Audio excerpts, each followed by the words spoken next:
So team of the week for week 1 is here. And first of all, we have some 4 undercard, I want to call them, players that when you put them into this set, you're going to get one random player from the following set we'll talk about next. But first on the list is Alex Okafor. He's left outside linebacker for the Cardinals. 92 acceleration, 81 speed is what I want to focus on here. He does have 88 hit power, but if you've been looking at a lot of the defensive ebooks, he had 5 tackles, 2 quarterback hits, 2 sacks, and 2 tackles for a loss. But if you look at a lot of the defensive ebooks, they ask you to have a fast, high acceleration outside linebacker on one of the other sides. This is going to be one of those outside linebackers that you want. Now, as far as team of the week players go, I'll be talking about my theory on team of the week here in a little bit. Then you have Ronnie Unga, and I hope I butchered that because that's just ridiculous. But anyway, he's a middle linebacker, 88 speed, 72 zone coverage, 86 hit power. Pretty good right there. 1 pass breakup, 1 interception, also a total 12 tackles, which was good. Except not good enough to keep Romo from getting all in that ass. He also has 90 acceleration, though, only 66 catch. He's going to be pretty good to lurk as far as to break things up, but he's not going to be getting you a lot of picks. So that's Ronnie Unga. As you see down there, 14,000 coins. So what's my theory on team of the week players? Some of these players are good temporarily to add to your team, but their value in the long run is questionable. Then we have Aaron Williams of the Buffalo Bills, strong safety, 92 speed, 73 man coverage, 86 zone coverage, 80 hit power, 90 acceleration. Most of these players, the common thing is they have high speed. He had 6 tackles, 2 pass breakups, 1 interception against Andrew Luck out of all people. 77 awareness is pretty good. I like that the zone coverage is high on that one. 91 jump is pretty ridiculous. So a pretty good card there. But like I was saying, I mean, so first of all, these items are going to go into a set. They're this much right now. Obviously, this one isn't actually 10 million coins. They're just trying to put them up right there to try to see what the value is, because this particular person that put them up doesn't know what the value is. And then finally, we have James Jones, 83 overall wide receiver. It came back from the dead, by the way. 92 catch, 87 speed, 83 route running, 96 catch in traffic, 96 release, 85 spec catch, and then 87 jump. He had 4 catches on 4 targets for 51 yards and 2 touchdowns. This man was cut, and then they brought him back.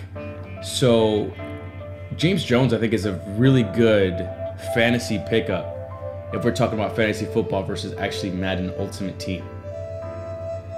But yeah, like I really wouldn't add too many of these players, man. I had a question about one of the cards that's coming up, and we'll go into it.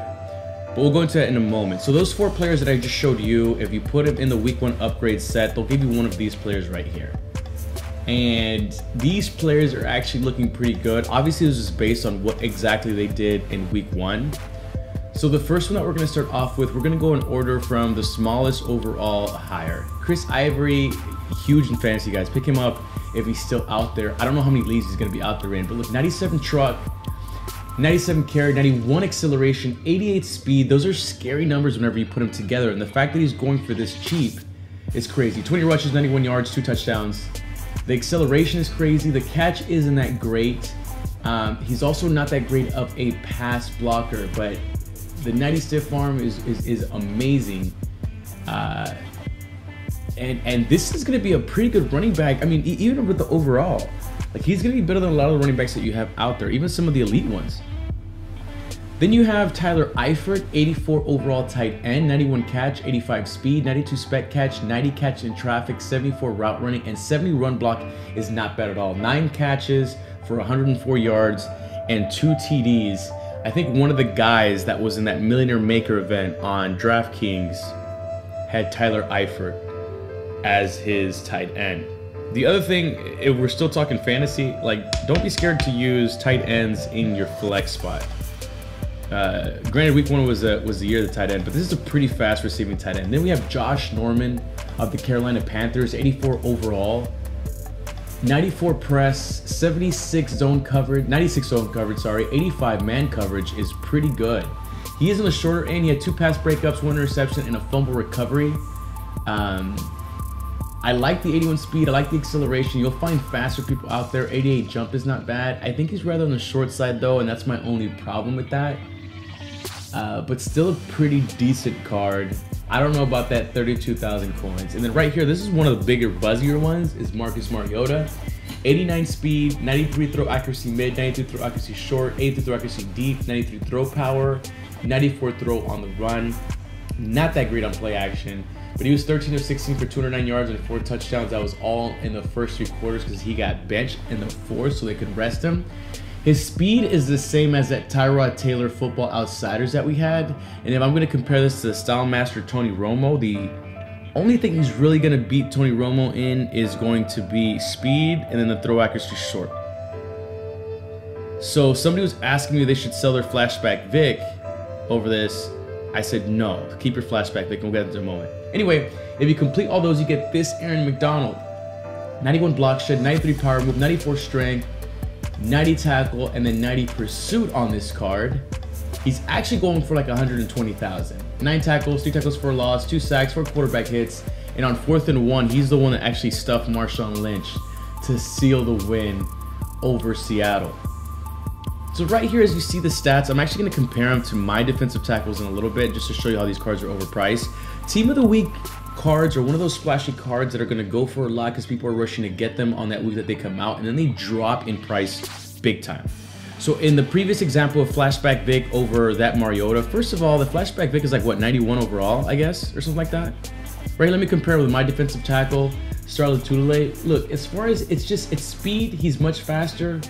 Power move and finesse move are better. But other than that, look at the block shed, the tackle, and the strength on my defensive tackle. I'm not just gonna drop the ball. My guy to get that one. Then we got Keenan Allen. Keenan Allen is not in any set. You can just get him out of packs if you're lucky.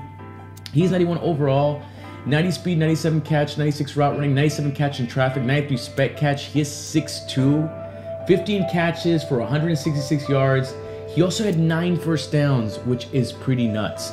A lot of people were angry about this card because they said it should have been Gronk or it should have been Tom Brady. Listen, Gronk is going to get plenty of cards this year. Like, if we're going to do it that way, then Gronk is probably going to get a team of the week every year. Brady will probably get a team of the week every year. I still don't think that he's that worth the coins. 125,000 coins is not that bad, but in the long run, he's just not going to be that great. I'd rather invest it like on a legend or something like that. Anyway, like if you're liking the Ultimate Team news, subscribe if you're new, but most importantly, take care of yourself.